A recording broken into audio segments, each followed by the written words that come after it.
Minasan, konnichiwa. Kyou wa kate kurasate arigatou gozaimasu. Welcome and shalom. Thank you for attending today's event. My name is Lori Tsugawa Whaley, and today I'm the chairperson as well as the master of ceremonies for this event called Conspiracy of Kindness, You've Given Me Life. It is a legacy of Chiune Sugihara, the Japanese diplomat who saved thousands of lives of Jewish people during the Holocaust. And this is the second of third series. We hope you'll come back for the third. The series is entitled The Holocaust and Japanese-American Connections. It is a proud partnership of the Nisei Vets Committee, the Holocaust Center for Humanity, University of Washington Department of Ethnic Studies, and the Consulate General of Japan in Seattle. Chiune Sugihara was a Japanese diplomat who also was a humanitarian. He saved the lives of Jewish refugees with there's nothing in it for himself. There was no personal gain. He did it because he was a humanitarian and out of the kindness of his heart. Today we're going to see how just one person can make a difference. It is now estimated that there are about 40,000 lives or people, descendants of the 2,139 visas written by Chiune Sugihara during the summer of 1940. This included a Mir Yeshiva, the only yeshiva in Europe, saved in its entirety, over 300 students. So sometimes you may think, well, I'm only one person. However, Sugihara acted as one person because of the convictions of his heart. He had a plan, and it involved the cooperation of other governments. He didn't act alone, but he had a plan before he wrote the transit visas. And because of one man who acted upon doing the right thing, many lives were saved. At this time, because this is a committee of many people in the community, there was a man, a humble, kind man, and he asked the Consulate of Japan, and he went to the Holocaust Center for Humanity, and he contacted other leaders in the community, including some retired professors. So at this time, I would like Mr. Tosh Okamoto, please stand so that we can acknowledge and thank you for all that you've done. Tosh.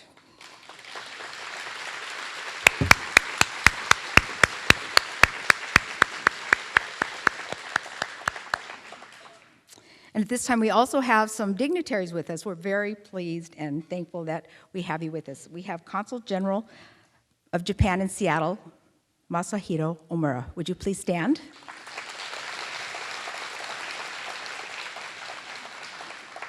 And the Honorary Consul of the Republic of Poland, Teresa Indalak Davis. Would you please stand?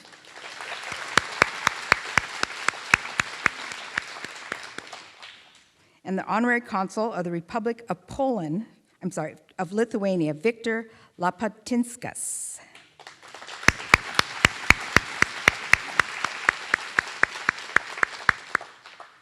I have the unenviable task of telling the history of Japanese and Jews in 5 minutes.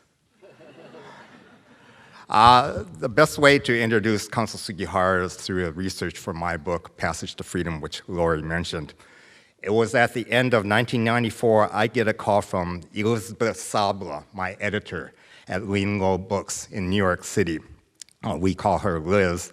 And she said, hey, Ken, do you know anything about this diplomat from Japan who is credited with saving the Polish Jews from the Holocaust or Nazi persecution at that time?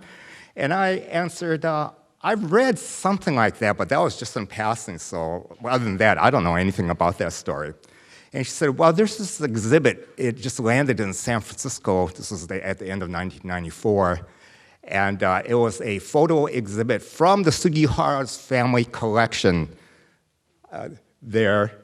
And then it was his wife and his eldest son, Hiroki, had put it together. This was the time of the movie Schindler's List, was real popular, and so they figured, I think they even said this at one point, that Oskar Schindler saved maybe 1,100, Consul Sugihara saved about 6,000, yet nobody knows about him.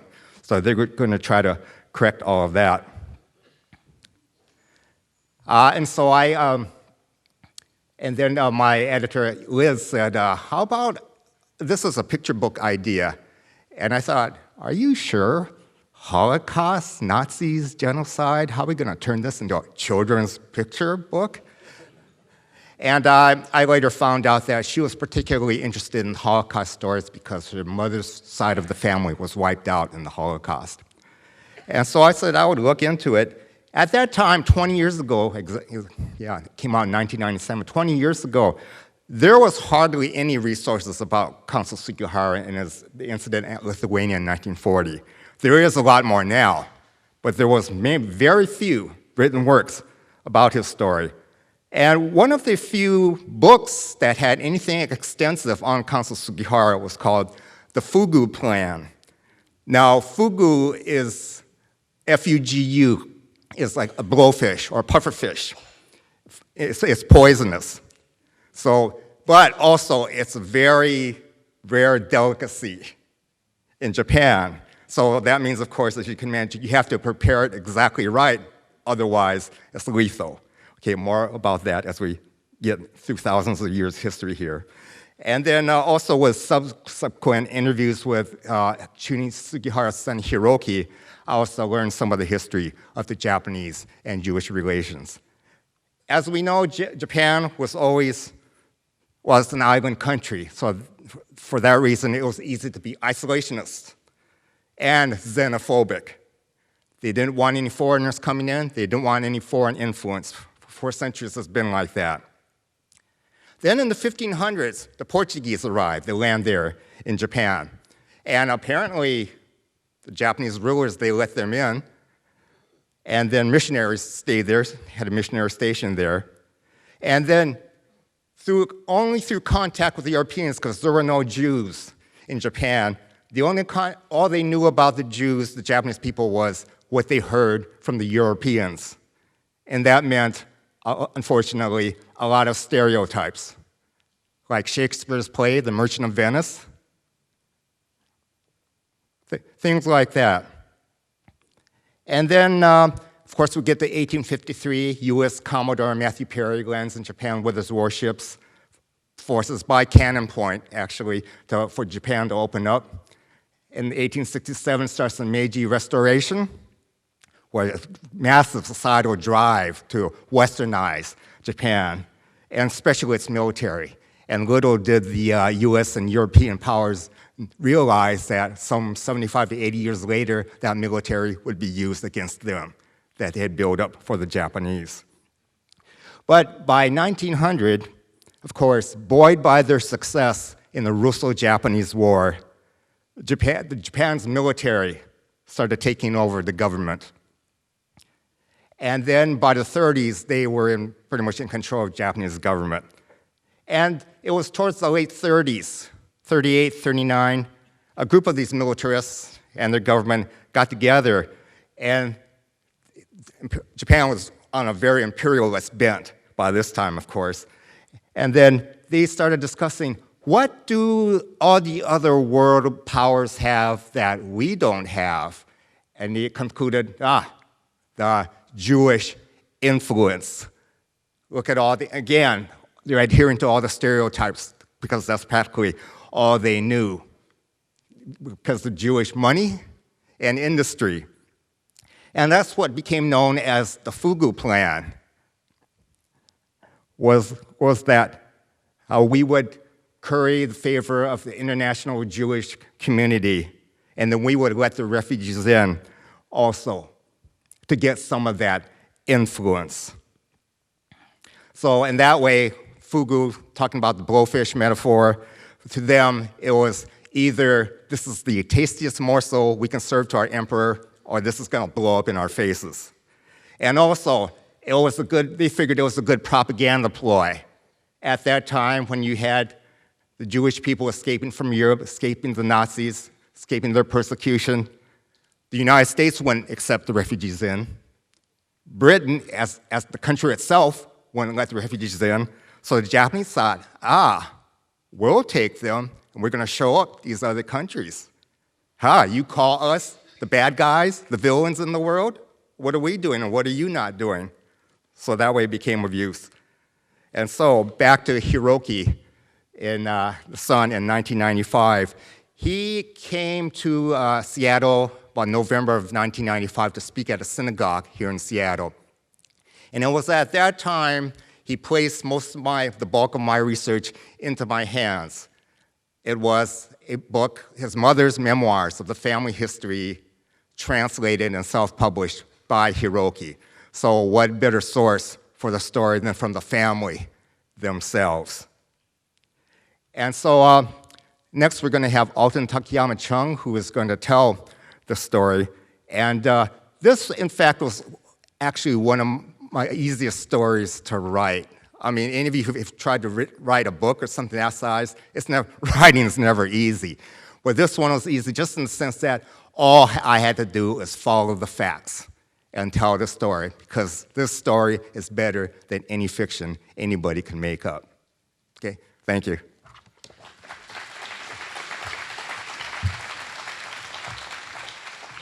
Thank you, Ken. We're so thrilled and honored to have Ken with us because he's quite the authority on this Holocaust in Sugihara. Our next speaker, so thank you very much, Ken, is a storyteller, Alton Takiyama-Chung. He's a Japanese, Korean, and he grew up with the stories, superstitions, and the magic of Hawaiian Islands. This gives him the unique perspective when telling cultural tales and personal stories of World War II Japanese Americans, Asian folk tales, and ancient Hawaiian legends. He has been awarded the National Storytelling Network. And Alton is a sansei like myself and Ken, and we're so pleased and thankful to have him. So I would like you all to give Alton a warm Seattle welcome. Alton. Thank you. I'm going to put these things down.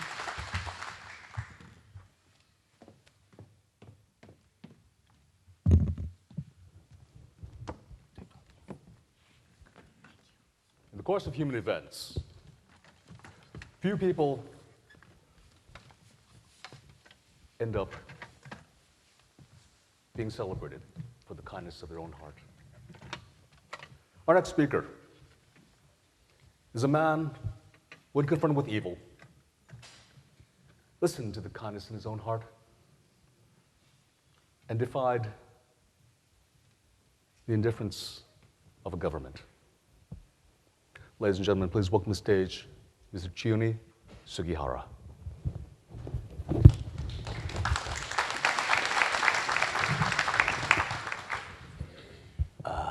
Thank you. Thank you for allowing me to be here with all of you this afternoon. 1939, I was appointed to be vice consul at the Japanese consulate in Kaunas, Lithuania. My primary job was to keep an eye on the Soviet and German troops across the border. But I could speak Russian and German and French and English, and so it was a very easy assignment for me. I took my whole family there, my wife and her sister and my boys. At the time, I had 2 young children. We had a very comfortable and peaceful life in Kaunas. Then, September of 1939, Germany invaded Poland from the west. 2 weeks later, Russia invaded Poland from the east, and soon thousands of refugees were flowing across the Lithuanian border. I did not know much about the plight of the Polish Jews until one day I was invited to a Hanukkah dinner by a boy by the name of Saleh Ganor. I met him at his aunt's gourmet grocery store in Kaunas, and he impetuously invited me to celebrate Hanukkah with his family. I'd never been to a Hanukkah celebration before. And there, I met some of these Polish Jews.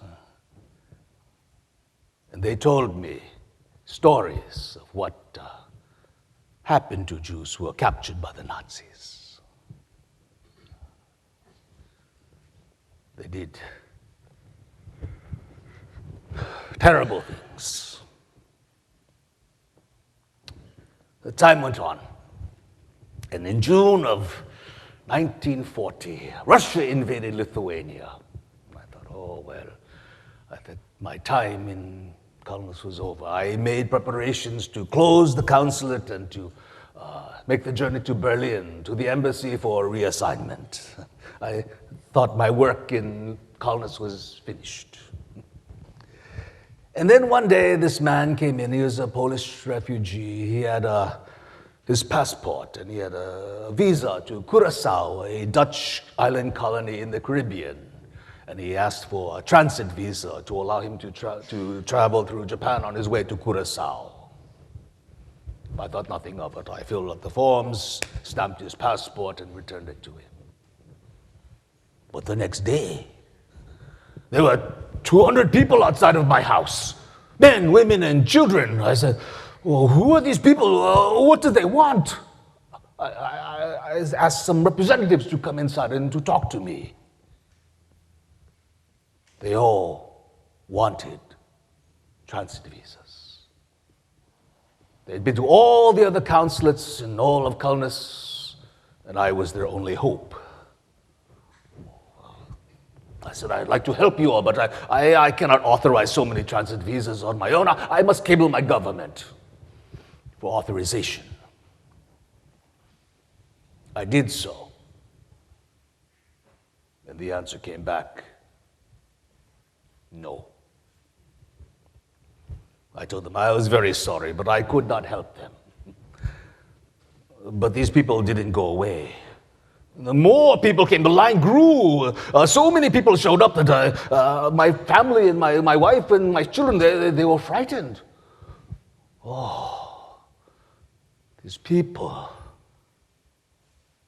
standing in the streets with their suitcases and their coats. I mean, they were so desperate. Their eyes red with fatigue and tears. I cabled my government a second time, and the answer came back, no. Day after day, people came flowing in, always asking for visas. I mean, these were people in need. Seeing them face to face day after day, I could not help but feel sympathy for them. And amongst all these people, there were elderly and women. And they went so far as to get on their knees and kiss my shoes, asking for help.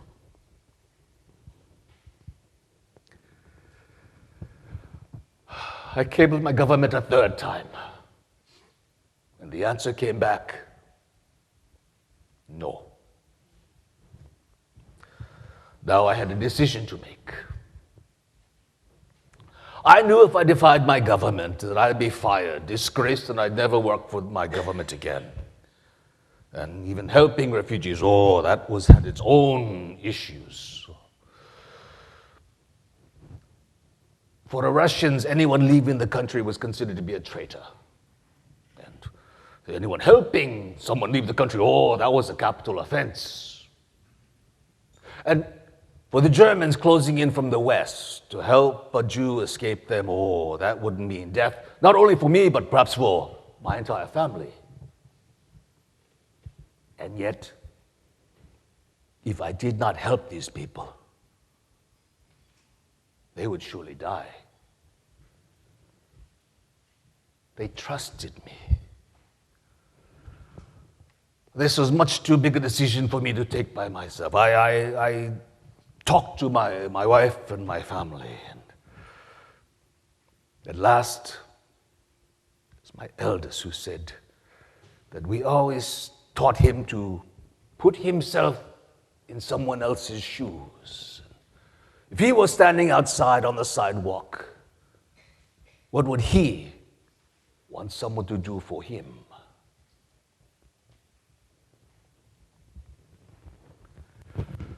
The visas would be written. Although I defied my government, not to do so would be to defy God. From July 31st to August 28th, 1940, I wrote visas. For 16 hours a day, I wrote out visas by hand. One day I wrote as many as 300 visas. This is as much work as I would normally do in an entire month. The Russians put out word to all the foreign offices that all foreign embassies must be closed. And they were to exit the country. I asked for and was granted an extension that I might continue my work. One day, a man by the name of Moses Zupnik came to see me. He had his passport with a Curaçao visa. He asked for 300 transit visas for the Mia Yeshiva, an entire school dedicated to the study of the Talmud. I looked him in the eye and said, "Come back next week. You will have your visas." Now that Russia had invaded Lithuania, these refugees also needed a Russian exit visa. So I spoke to the Soviet officials, and they agreed to allow the Polish refugees to travel on the Trans-Siberia Railway at only 5 times the normal rate. It was very expensive. Many sold all they had so they could make the journey. September 4th, the Russians insisted that I close the consulate. And my family and I, we packed up our belongings, we closed the consulate, and I made preparations for the journey to Berlin, to the embassy there, that I might be reassigned.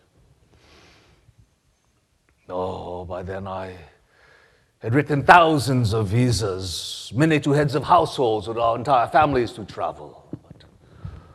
But, I was exhausted, and I probably looked like a refugee myself. I made arrangements that my family and I might travel to a hotel, that we might rest before our long journey to Berlin. We closed the consulate. But when we got to the hotel, the refugees were there. And I wrote more visas.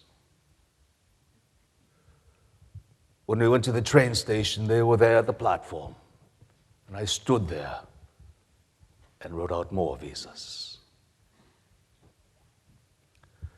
When we got on board the train, there were people hanging off of the windows. And by then, I was simply signing my name to blank pieces of paper and handing them out the window. And when the train began to move, I could write no more. I handed the consular visa stamp out the window to a refugee. Perhaps he might be able to help others. Everyone was standing and waving. And one young man said, "Thank you, Mr. Sugihara. We'll come and see you again." And he began running along the side of the train. I could not help but cry. Even now, after all these years, I cannot help but cry.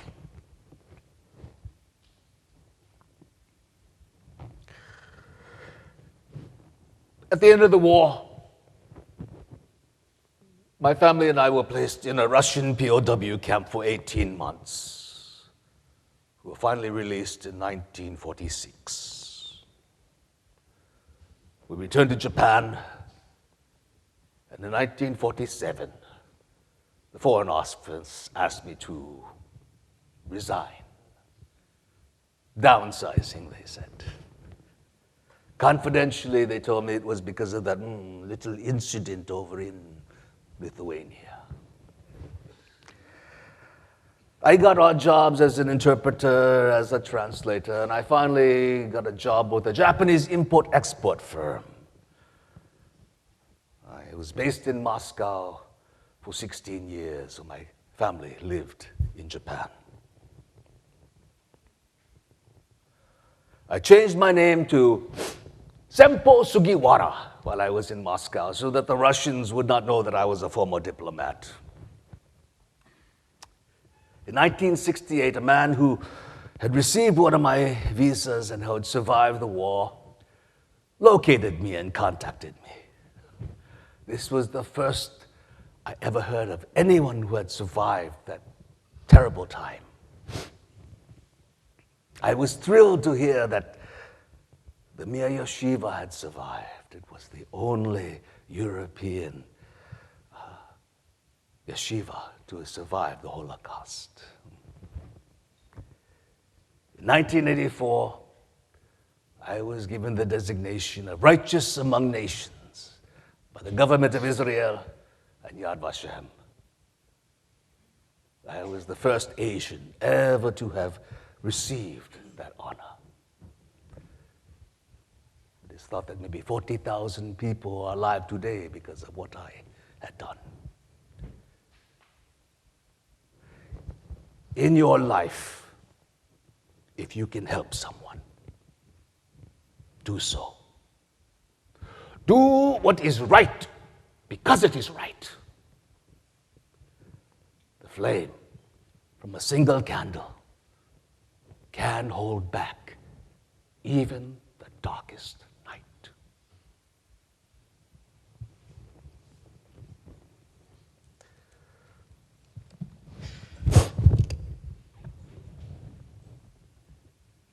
We Jews have a saying: to save one person is to save the entire world.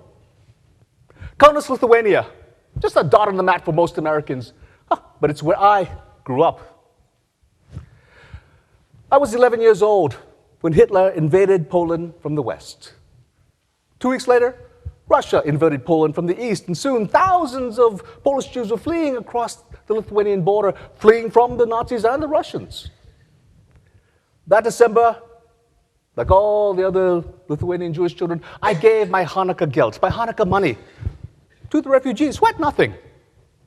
And then, wouldn't you know it? The new Laurel and Hardy film came to town, and I just had to see it. So I went down to my aunt's gourmet grocery store to ask for the money, to see the movie.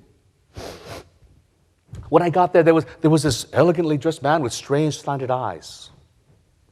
I'd never seen a Japanese man before. And after I explained to my aunt what I wanted, this man who had very kind-looking eyes, he reached into his pocket and put out a coin and said, Here, take it. I said, oh, no, you're not a relative. I can't take money from you. Well, why don't you consider me to be your uncle for the holidays? I took the coin. I said, Uncle, my name is Saleh Ganor.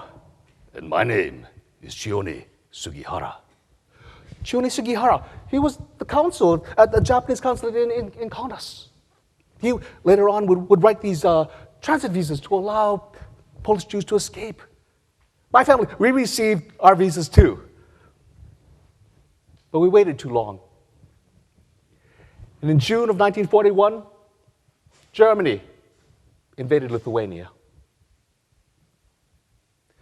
My family and I, we were sent to the ghetto, and eventually we were split up. And I was sent to Bavaria, southern Germany, to a little town outside of Munich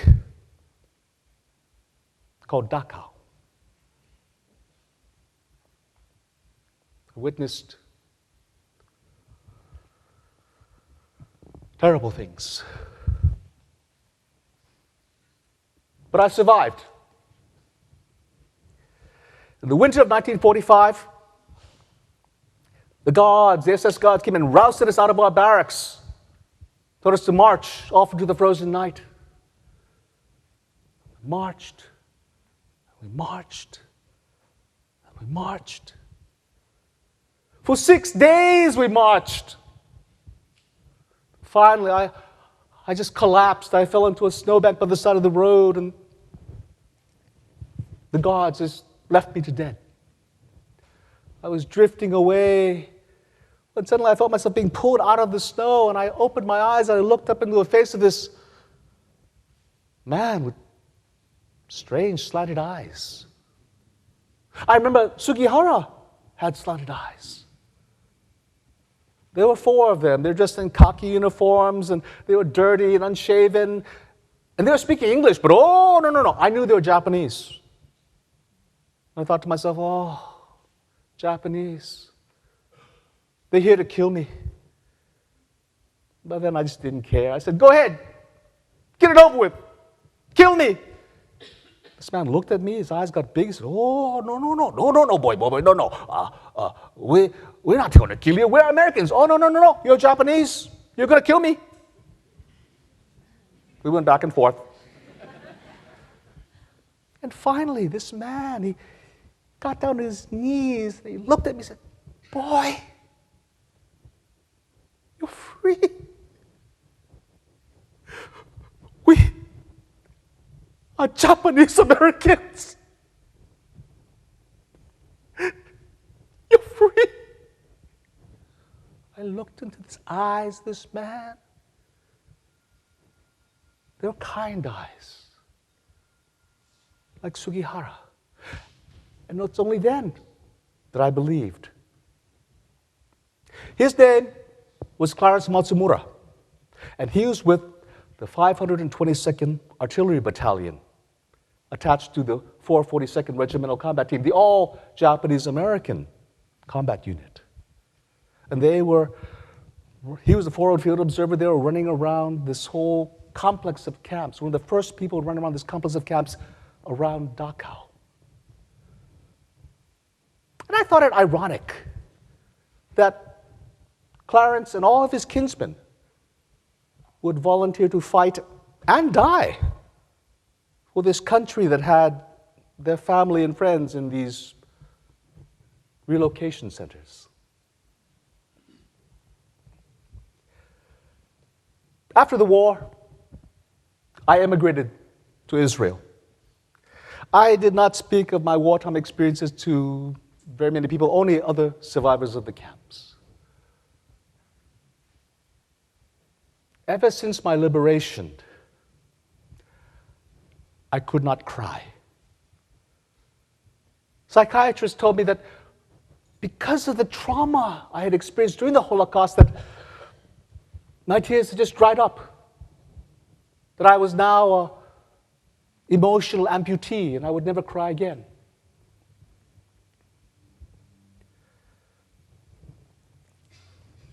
In 1992, I got a call from a man by the name of Eric Saul. He was a historian, and he said that he was there with members of the 522nd Artillery Battalion. They had come all the way from Hawaii and California in the United States to be honored by the Knesset, and would I come to speak to them?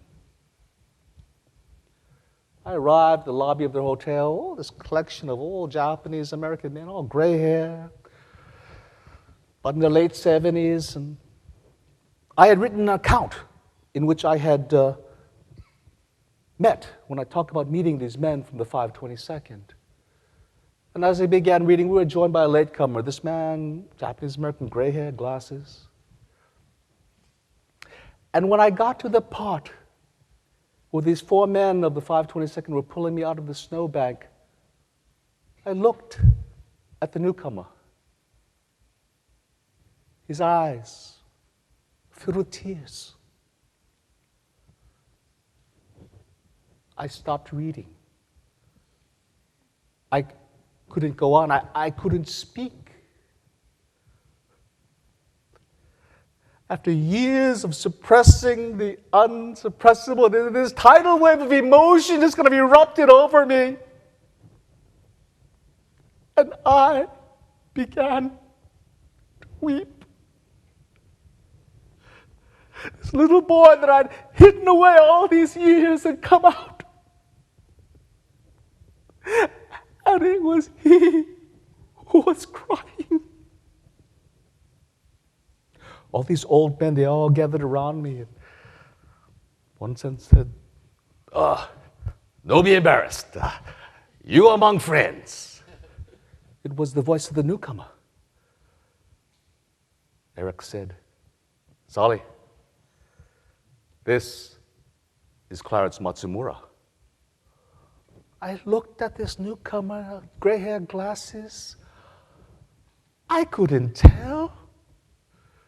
And then he smiled. Oh, nothing could change that smile. Oh, we fell into each other's arms, and the years melted away. And I was weak, and he held me up,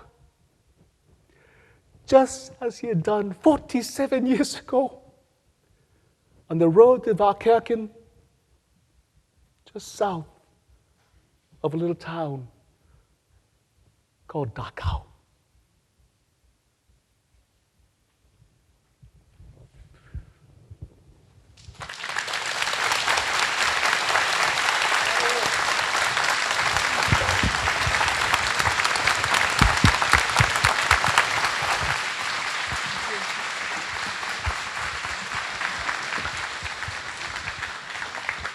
Wasn't that fantastic? Let's give him another round of applause. Thank you, Alton.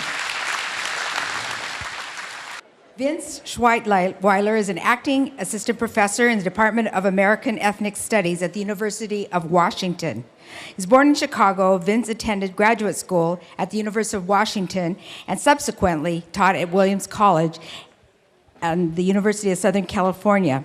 In his first book, The Strange Fruit of the Black Pacific, was published this year by NYU Press, and his writing has appeared in newspapers, magazines, blogs, and scholarly journals. He currently lives in Beacon Hill with his family. Vince is a Yonsei. So please help me welcome Vince.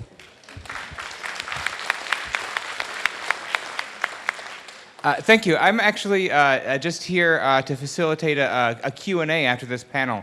But I wanted to say on behalf of everyone involved in organizing this how pleased we are by this massive turnout and just really moved by the response from the community to this discussion. And so we really want to hear what you have to say. So after the panelists have had a chance to speak, we're going to take questions. There'll be two of us circulating, myself and Emmy is around here somewhere, with over there, with some index cards so we can collect questions from you so we can get as many of these, as many of you, to hear from as many of you as possible. So during the discussion, we'll be around with the cards and I'll read off some of those at the end for Q&A. Thank you very much. Thank you, Vince. Does everyone, if you need the cards, they will be coming up and down the aisles, collecting them, and then Vince will be asking the questions at the end. So this is the panel portion of our discussion, or our presentation, and I would like to have our first guest, Dee Simon of the Holocaust Center for Humanity, speak, and then we will pass the mic over to the other gentleman. So please help me welcome Dee, and go ahead and you can introduce yourself. Thank you. Thank you. I am the Baral Family Executive Director of the Holocaust Center for Humanity. I've had the privilege of working with Holocaust survivors for over 20 years. After the program got started, one of our Holocaust survivors and founders of our organization walked in, and I'd like to welcome him. Could you please stand, Holocaust survivor Henry Friedman?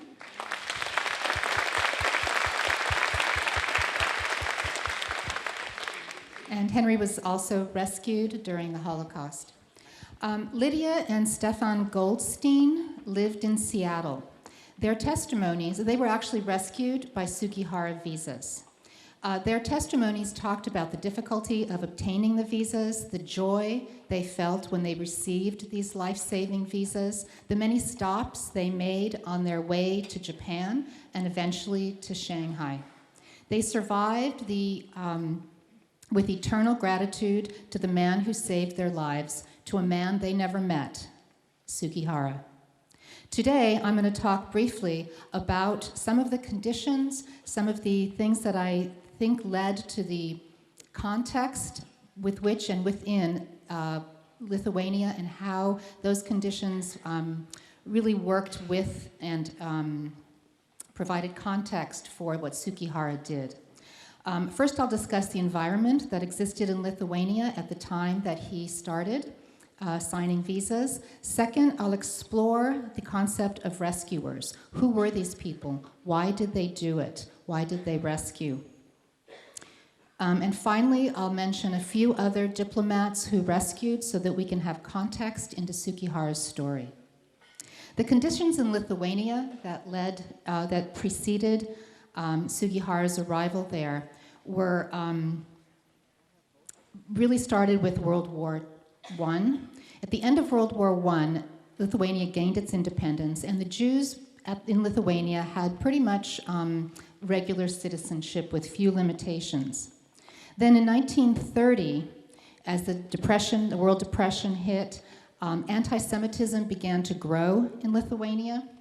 The influence of Nazi propaganda influenced the citizens of Lithuania, and there began to be an increase in anti-Semitism and violence against Jews in the 30s in Lithuania.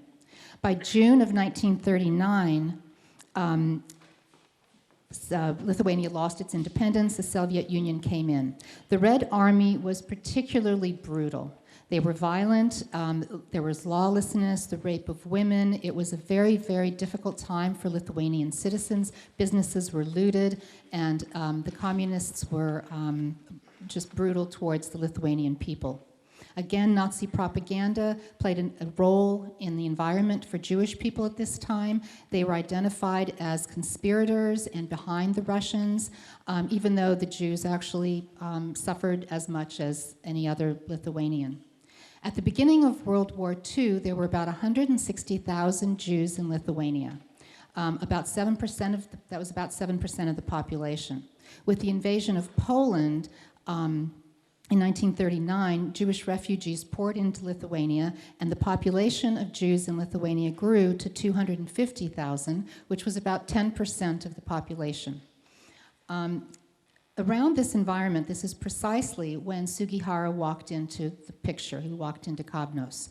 The brutality of the Soviet occupation, the rise of anti-Semitism, the influx of over 90,000 Jews to the country, and the worldwide tightening. There was at this time a worldwide tightening of immigration. Most countries, as a result of the Avion Conference in 1939, were not allowing immigrants to enter. So he entered Lithuania in this environment. So just to kind of set that picture. As history would later show, Lithuania is one of the most brutal places for Jews, with the highest victim rate in Europe of over 95%. Next, I'd like to explore the concept of rescuers in general. We now know that in occupied countries of Europe, rescuers represent only 0.5% of the population. So very, very few people were rescuers. Most people understood the dangers involved. They had heard about families being killed, families being hung, entire villages being wiped out. Diplomats also were aware of this violence against Jews, against non-Jews that protected Jewish citizens. They were diplomats, although they had some immunity, were also at risk of losing their jobs, having their offices closed, being deported. So the question really arises, why? Why did these people do it? Why did they take the risk? Why did they stick their neck out? Testimonies of these of these rescuers tell us that when asked, why did you do it? The average rescuer said, I had no choice. Period. That was it. The reality is they had a moral responsibility that went deeper than anything else. They had no choice. And in reality, most of them did not have time to think about it. It was a quick decision. They had to act on it quickly, and they acted in accordance to their moral responsibility, their moral compass. Individuals from over 47 countries are now recognized as, 47 nations are now recognized as righteous among the nations in Yad Vashem and in Israel. These people who are rescuers include Christians from all denominations and churches, Muslims and men and women from all ages, people from all walks of life, public figures, as well as people from the margins of society, city dwellers and farmers, people in the most remote areas of Europe, university professors, teachers, physicians, clergy, nuns, diplomats, servants, resistance fighters, policemen, fishermen, a zoo director, a circus owner, and many, many other people. They didn't fall into any particular mold. Bystanders were the rule. Most people were bystanders. Rescuers were the exception, even in the diplomatic community. The fact that some found the courage to become rescuers demonstrates that some freedom of choice existed, and that saving Jews was not beyond the capacity of diplomats or ordinary people throughout occupied Europe. Rescuers teach us that every person can make a difference. I'd now like to touch on just a few other diplomats who rescued. One of them was Hiram Bingham IV. He was an American. He worked in Marseille in France from 1940 to 1941. He was in charge of administrating visas. He defied the U.S. government's department policy and issued hundreds of visas to for travel. In the end, he ended up saving 2,500 Jews. One of them was Marc Chagall. Another prominent rescuer and diplomat, Selahattin Ülgamen, was Turkish ambassador to the Isle of Rhodes in Greece. He saved 42 families despite his government telling him not to. Turkish citizens, he declared people Turkish citizens even if they weren't. He suffered greatly for this. His home was bombed, his wife was killed, and his son was injured. Fen Shan-ho from China was a Chinese consul general in Vienna. He issued Chinese visas to Jews in Vienna in spite of orders from his superiors to the contrary. He ended up saving the lives of, again, thousands of Jews who eventually ended up in Shanghai. Another prominent rescuer is Sousa Mendes from Portugal. Many Jews, thousands of Jews, tried to get visas to Portugal and to Lisbon so they could eventually go from Lisbon to other places in the world. He ended up saving 10,000 Jews in the end. When he was asked, and this reminded me very much of something you said, Alton, when he was asked, he said, "I would rather stand with God against man than with man against God." In conclusion, in a world of total collapse, moral collapse, there were some people, diplomats, who with extraordinary courage upheld human values. Sugihara stood in stark contrast to the mainstream of indifference and hostility that existed. He, like other people, regarded Jews as fellow human beings who came within his universe of responsibility. It is precisely this humanity that touches us and should serve as a moral guide. Sugihara's legacy lives well beyond his years. Some of you may know that his father wanted him to be a doctor, and although he never became a doctor, his legacy produced doctors, bankers, lawyers, authors, politicians, even the first Orthodox Jewish Rhodes Scholar. Like the Goldsteins of Seattle, we will never forget the rescuers. One rescuer, when speaking about his rescuer, one survivor, when speaking about his rescuer, said, "I am alive today, not so much for his material aid, as for his having constantly reminded me of his presence, that there still existed a just world outside our own, something and someone still pure and whole, for which it was worth surviving." Thank you.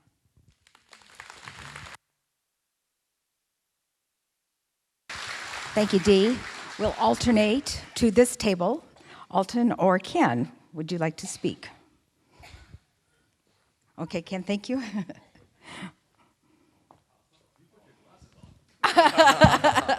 Oh, I didn't know it was a toss-up. Okay.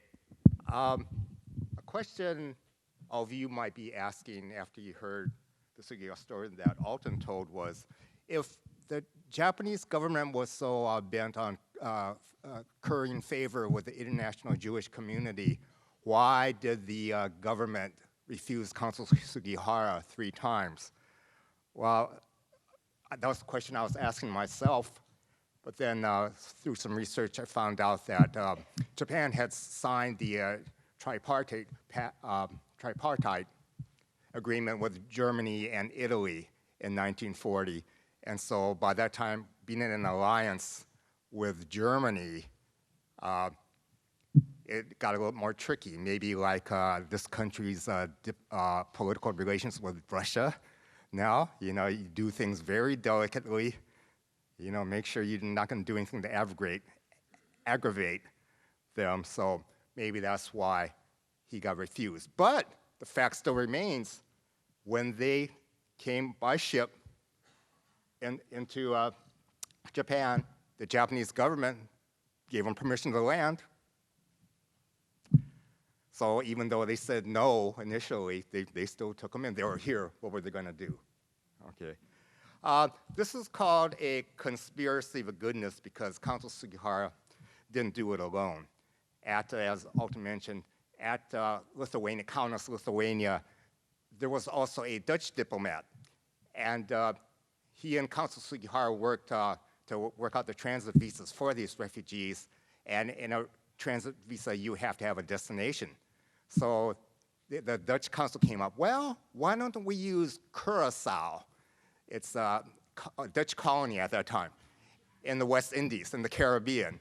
So even though they're not going to end up there, it gives them a destination. It was a ruse, actually. It was the excuse. And then there was also a diplomat in Vladivostok, where they ended up the port city before they boarded the ship to Japan on the Pacific. There was another Japanese diplomat there who knew of what Consul Sugihara was doing. And then remember when Alton was saying when the trains at the train station didn't start moving, he just started throwing permission papers out the window for somebody else to fill out. The Japanese diplomat there in Vladivostok filled those out for the rest of the refugees who just had the permission papers to go to Japan. And also, it was in 1941 that the Gestapo showed up at Shanghai. See, these refugees, they first stayed for Kobe for about a year. Then the Japanese government transferred them to Shanghai, China, which Japan controlled at that time, and they eventually lived in a ghetto there, a confined area. And the Gestapo arrived there, and he approached the Japanese Foreign Service, and he said, I will handle your quote-unquote Jewish problem for you. One of his proposals was to make all the refugees board a ship, have it go out there in the Pacific, and then sink it somewhere in the middle Pacific. Another was that same thing, have them all board a ship and have no food aboard, starve them all to death on this ship. All is known is that from this closed-door meeting is that the Gestapo, he went up and left without having done anything. So apparently these Japanese diplomats had talked this Gestapo agent out of doing anything to these refugees. And also, I'm really fortunate that I've ran into this story because what better stereotype buster could there be besides Consul Sugihara? And it's all true, too. Those of us of Japanese descent, somebody, encounters us first time, and they ask, what religion are you? What's their first assumption? Buddhist, yeah, right? Consul Sugihara and his wife Yukiko were Greek Orthodox. Yeah, because they were there in Russia or in Eastern Europe. Another stereotype is all Japanese are fanatically loyal to the emperor. Kamikazes, suicide charges, seppuku, and all that kind of stuff. Well, we just heard some stories right now, right, of those who refuse to obey the government's orders.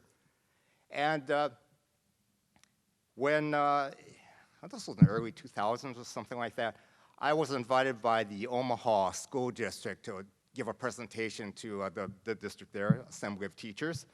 And then my host had told me that if it wasn't the superintendent of the schools, it was somebody high up there in the office. And when my host was giving him a summary of the Sugihara story, she said, this superintendent, or whatever he was up there, he said, "I can't believe the Japanese did anything good during the war." Now, were all Germans Nazis? No, of course not. Because in a dictatorship, all those who oppose this regime are either dead, in prison, or in exile. So there's nobody left to oppose. And the Japanese military, they had their version of the SS, called the Kempei Tai. Brutally suppressed any domestic opposition, and they were behind a lot of the atrocities committed by the Japanese military during World War II. And doing my research for this Sugihara story, I ran across a very interesting story that the Japanese newspapers, some of them during the war, to protest the censorship that was imposed on them by the Japanese military, what they would do is, wherever they were censored, they would leave the newspaper blank. So if you got your newspaper that day and you see all these blank white columns where a story should be, turn the page, more white, more blank white, that was their way of showing how much they got censored and what was being censored. You can probably jump to the conclusion what was being censored also. And another stereotype of the Japanese is they're a bunch of male chauvinists. Well, you can say that about any group of men, of any ethnicity, right? We have our share, you have your share, right? But here is one case where Count Sugihara had always considered his wife as an equal, and consulted her on any important decision he had to make, including career decisions, professional decisions. And lastly, I want to say, doing this story has got me invited all over this country, Holocaust conferences, and one was to this private school in Houston where the Bush family, our president's kids, went to, or were going to at the time, actually. This is around 2000. And they have a very impressive Holocaust museum there in Houston. And one of the teachers at this school, he was really into it. He wasn't Jewish, but he was served as a docent at this museum. He went to Israel, went to Yad Vashem, visited the site of the Dachau death camp. And then he had arranged for me to meet a Sugihara survivor in Houston. And this lady, she couldn't remember anything because she was less than 5 years old at the time of this Lithuania incident. But she was talking about, during her lifetime, she'd look at her parents' photos and she would always wonder, what are we doing in Japan? Or the background looks like Japan, Hawaii, or something like that. What are we doing there? We're from Lithuania, right? What are we doing there? And then she started finding out about the Sugihara story, and then she pieced it all together. Ended up in Japan, then went to China. And then she found out that her family was one of the first 10 that received visas from Sugihara. And then she had the actual visa. She handed it to me, and it looks like a passport. And I turned it to the middle section, and there in fountain pen was written the Japanese characters that Consul Sugihara had written. I held history in my hands. So it is a wonderful life sometimes. Okay, thank you.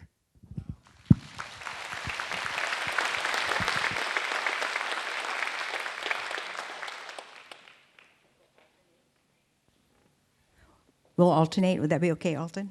Okay, great. We'll save the best for last. Do what is right because it is right, and leave it alone. Chiune Sugihara. Chiune Sugihara was born on January 1st, 1900, which in itself is a very auspicious day. He was the second of 6 children born to a middle-class family, and his mother was of samurai lineage. He's a precocious child, but when he got to high school, he was to do the entrance exam for the medical school, and the only thing he did was write his name, which meant I was here, but I did not take the test. And he purposely disobeyed his father, which at that time in history was it took a lot of courage and fortitude for him to do it, because samurais are to obey, correct? But there's also the part of the samurai to be compassionate and benevolent. So at that time, he was to fund his own education.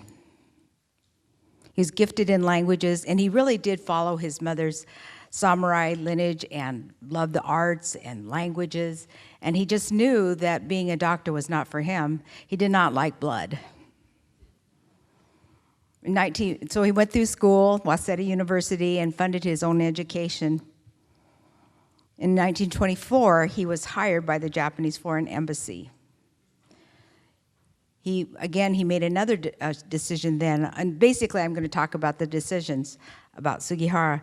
He disagreed with the military brutality by the Japanese Imperial Army, so he resigned at that time, which meant that his career could have been ended, but he had to follow his conscience, because Sugihara was a man of conscience. He returned to Japan in 1935, and met Yukiko, who would be his life partner and by his side through all the ordeals that he's going to be faced with. They lived a wonderful life as diplomats, went to Finland, and they brought his sister along, or her sister along, to be the nanny for the children, because they had a lot of diplomatic affairs and things of nature to do, so they were very busy. And then they arrived in Kaunas, right before World War II. And he was there to watch the activity of the Germans along the borderline. And that's where he met Soliganor, as Alton talked to you about. And at the Hanukkah party, they invited him to the Hanukkah party. So it was an act of kindness, because Mr. Sugihara gave him a coin, and Soliganor invited him to their family Hanukkah party. And the Sugiharas were very moved by this. And the oldest son, Hiroko, remembers the family atmosphere, and it reminded him of the Japanese gatherings. The pressure was building up, and in late July, he had to make the most important decision of his life. And I'd like to read to you, because his actual quote is much better than what I can do. And I have it in my book, because Sugihara's life was what inspired me to write this book and to overcome brain injury. And I'll read to you what he wrote. It says, 47 years after the Soviet invasion of Lithuania, Sugihara was asked his reason for issuing visas to the Jews. He explained that the refugees were human beings and that they simply needed help. Well, you want to know about my motivations, don't you? Well, it is a kind of sentiment anyone would hire.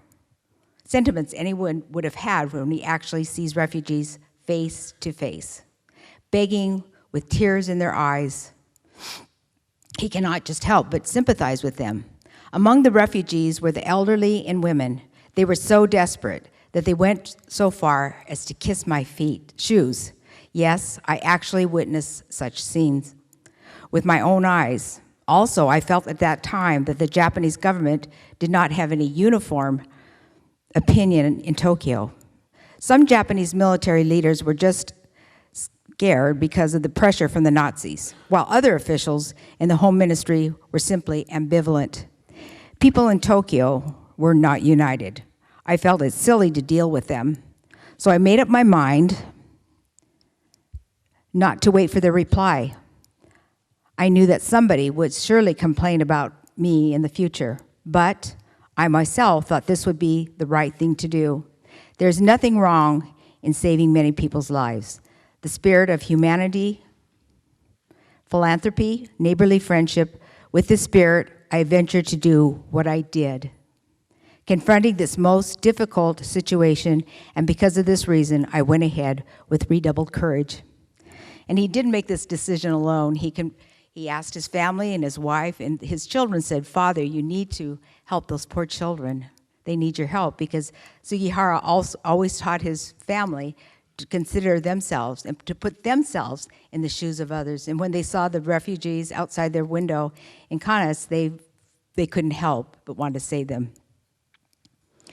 So he was bound, it was kind of paradoxical because he was bound to obedience as a Japanese tradition, but also with the samurai spirit, with the samurai tradition, he was to help those in need. And the traits of the samurai, the principles of the samurai code of Bushido are courage, integrity, benevolence, respect, honor, honesty, and loyalty. These 7 principles and 7 words. Do the right thing all the time. Do the right thing all the time. And that is the code of Bushido. And I believe it's a code that we as human beings in this time can all benefit and adhere to. He also, Sugihara was quite a man, and I also want to read something else that I wrote. It says, most importantly, Sugihara was a samurai warrior, yet he did not handle a gun or sword. He brought about change without going to battle. He was strategic, yet peaceful, decisive, yet compassionate, and determined, yet gentle. He was a peaceful warrior, and not every warrior has to be a battlefield-hardened soldier to be a true warrior and a hero. There are so many positive traits about Chiune Sugihara's life that you could emulate. Which one would you choose? Sugihara was quite a man, and because of him, we are all gathered here today, and also because of Toshi Okamoto. And so I just want to encourage you that everybody here in this audience is important. We all have a part to play in this, what we call life. Everybody's part is important. Nobody's more important than others. We all have our own part. And I really want to thank all of you for coming. I just really am pleased that you're here. But most of all, what can you take away from this? What can you do from here? What can you be inspired to do? Perhaps it's a dream. Perhaps it's to help somebody. Maybe it's a career change. I don't know where you are in your life, but wherever you are, there's always something that you can do to help other people, because a life worth living, a life helping people is a life worth living. And from the late Steve Jobs, and most of all, have the courage to follow your convictions. Thank you.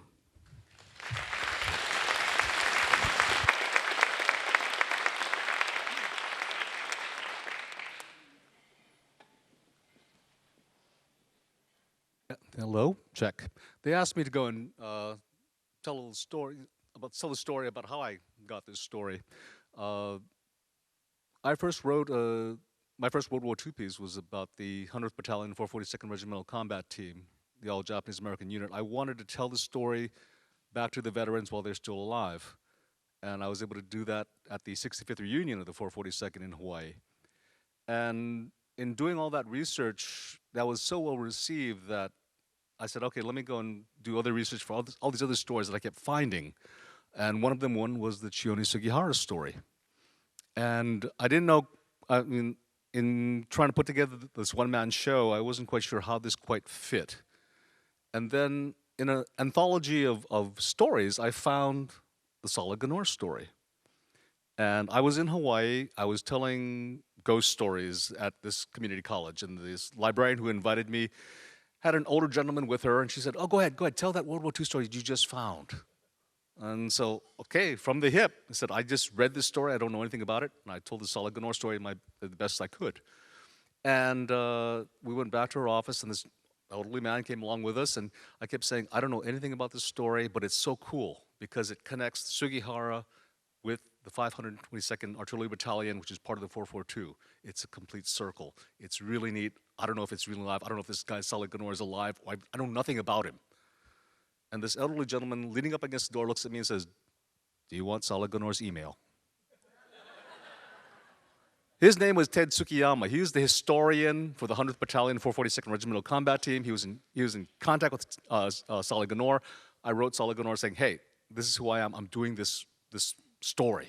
And he said, oh, yeah, yeah. He wrote back, sent me a bunch of stuff. He said, yeah, go ahead, tell this story, it needs to be told. And he's still alive. I just got an email from him end of January saying, because he wrote a book, Light One Candle, which is about his story. And he said, they're turning it into a movie, and I just want to let you know. But I also want to tell you about the reaching effects of this story and my journey with it.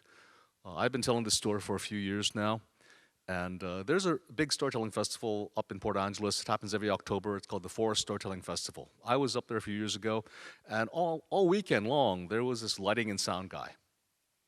Kept us looking good, kept us sounding great, and I closed the festival that year, and so I told the 2 stories I just told to you at my closing set. And this woman comes and shows up and starts talking to me after I'm done. I'm off stage. She says, "Oh, I'm the lighting guy. I'm his girlfriend, and I just want to let you know he's up there crying right now." And I said, "What did I do?" He said, "Oh, no. See, his uncle received one of Sugihara's visas, but he never knew the story until just now.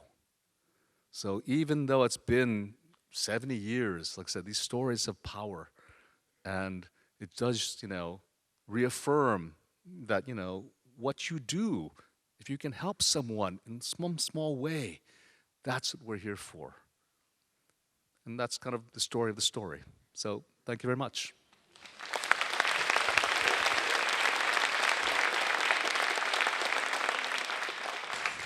At this time, we'll give the mic to Vince Schweitweiler. Hi. So we still have, I know there's some cards that are still out. If you can, we'll try to collect them, and we'll try to get as many of these questions as possible by combining a few of them, if that's okay with you. So the first set of questions is about the aftermath. There was a question in particular, can you clarify why the Sugihara family was in a Russian POW camp? And then there's, I think, connected to that, a kind of broader question. It says, Sugihara issued visas knowing there would be great personal consequences. Can you describe some of the sacrifices he made, and if there's any rehabilitation granted by the Japanese Foreign Ministry during his lifetime?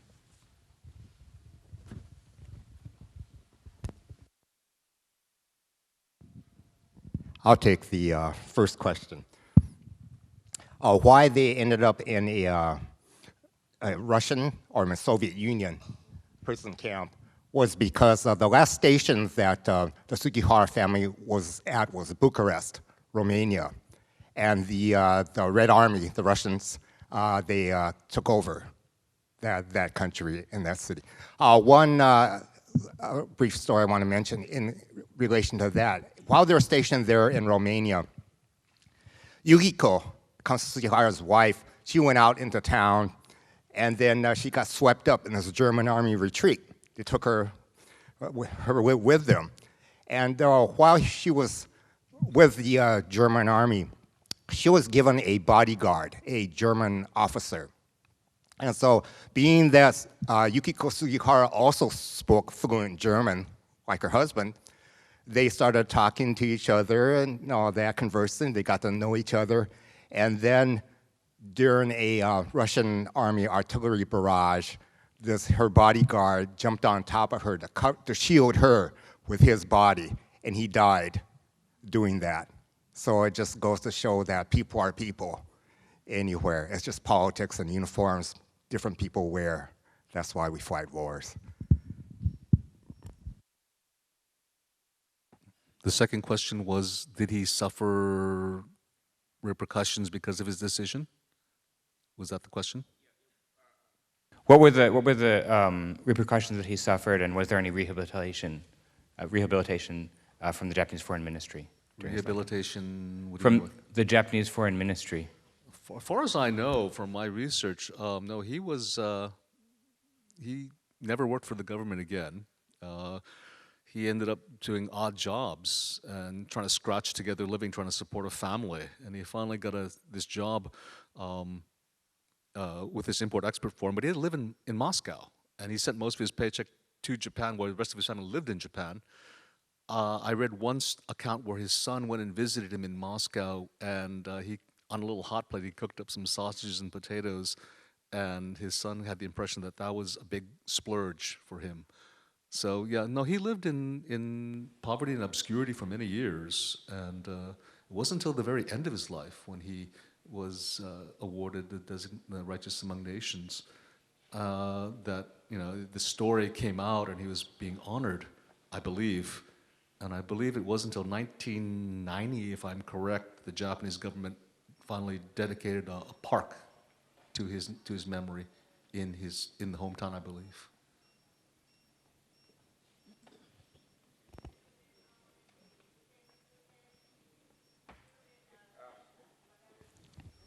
So there are a couple of questions about what prepared Consul Sugihara to take this act. And I know that, Laura, you spoke to some of his background, and Dee, you spoke about what's known about rescuers. So I think there are two questions here. One is, why did Sugihara ask 3 times for permission? And what in Sugihara's background led or prepared him to help the refugees? So I think, what is the source of the kind of courage or determination that it took to make this choice? I believe, thank you for your question. I believe that he did that out of the goodness of his heart and because of his samurai upbringing. His mother taught him always to do good, to do right, and that was what he was determined to do. And could you give the second part of that question? So I think the question was, one question in particular was about the asking 3 times and what that was about. But I think that it was also just generally about sort of that's again that source of courage or determination. Right, because he was told no 3 times. And he asked, and they said no each time. And so he just went ahead, like I read about, he went ahead with redoubled courage, knowing that there would be severe consequences. It could be his career, his family, his life. But he wanted to do what was right. And he said I forgot to read this quote, is from the Japanese. It says, it's about, even a hunter cannot turn away a bird that comes to him for refuge. And also the Jewish proverb of, if you've saved the life of one person, you've saved the world entire. And so he was basically a humanitarian, and he did it there was no gain for him. And even though it could be his life, he was willing to risk it to save others.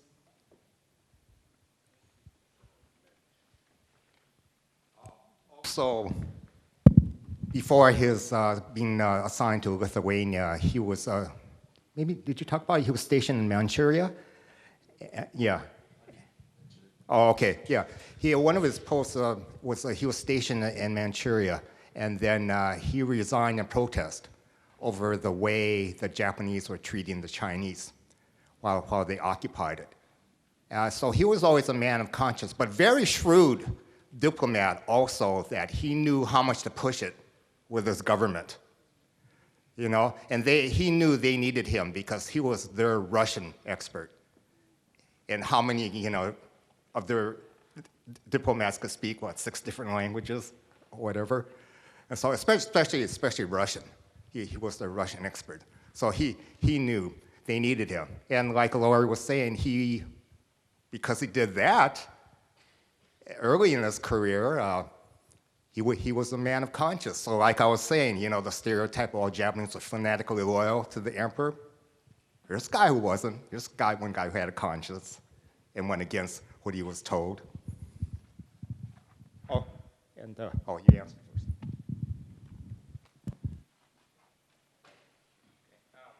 first. So I think we'll do 2 more questions. One, I think, was addressed to some extent already, but maybe you can speak a little bit more generally about this. Where did the Jewish refugees end up that were headed to Curacao?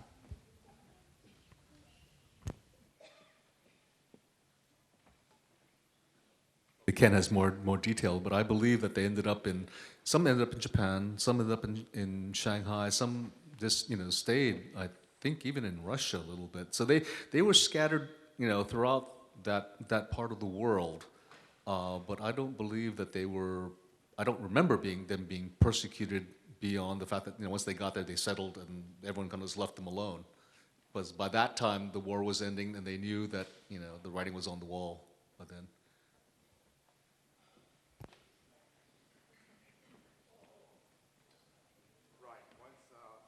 Japan lost the war and lost China, then they spread all over the world. Quite a few to United States, Canada, Israel, and some even end up in Australia. And like Alton says, some went back to Japan, and there's a Jewish community still there, and also some stayed in China. So. Yeah, I think it's already been said. I think Lori said that it's estimated that descendants now from those he saved number around over 40,000. A great many of the survivors who ended up in Shanghai actually ended up on the West Coast, many of them in Seattle, San Francisco, Los Angeles, and they could not leave Shanghai when the war was over because it was difficult for them to leave and to get visas to go to other countries after the war, and many of them actually didn't leave Shanghai until the 50s.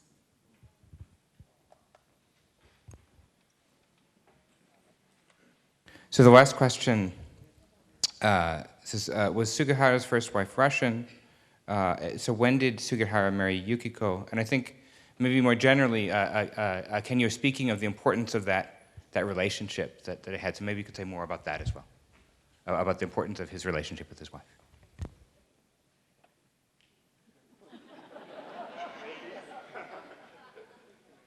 From what I read and researched, the relationship between Yukiko and Chiune Sugihara was a very close, strong relationship, and he relied upon her for many decisions, and she knew when he was making the decision whether or not to write the visas, she knew that it was really troubling him because he wouldn't sleep, and he would come down from his office to visit with the family, and but he knew that he had to do it, and she is the one that encouraged him to do it, to do the right thing, because that was what was on his heart, and the family totally supported him, even though they knew it could mean their lives.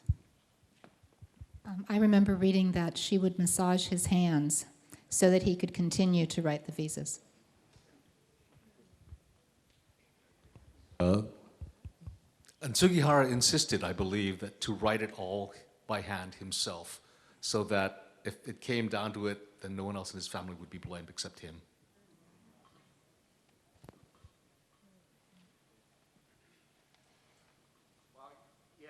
You heard, and then such a man of conscience and goodwill and humanitarian. But I found out when before I was to attend a Holocaust conference in Lafayette, Indiana, because Purdue University is there. And then the organizing rabbi, he warned me essentially through one of his letters that there are Sugihara deniers out there. And this one man, he's probably going to be there, and he's probably going to pop off. And sure enough, I was there, and just like there's Holocaust deniers, or there's deniers of what happened to the Japanese Americans during World War II in the camps, right? And that's happening now, right? Yeah, there's Sugihara deniers. And then, sure enough, he was there with his wife in the front row, and after I was done, he popped off, and you have been fooled. And, well, if I'm been fooled by anybody else, fooled by Yad Vashem then. Don't they? I'm sure they vet their candidates, right? Well, I was fooled by the Sugihara family, who would know better than them. But, yeah, they are out there. And even some books have been written, like, trying to make the case that, no, Sugihara, he was really a spy for Japan. All this kind of stuff. Well, he was he was an employee for the Japanese government, so he's gonna, do his job, right? And then the family will tell you that they went on some family outings, picnics, or so forth, but he would pick a good vantage spot so he can watch Russian or German troop movements and report it back to his superiors. The Yad Vashem process to vet Righteous Among the Nations is very, very intense. And in that process, they make sure that the rescuer had no gain of any kind as a result of their rescue.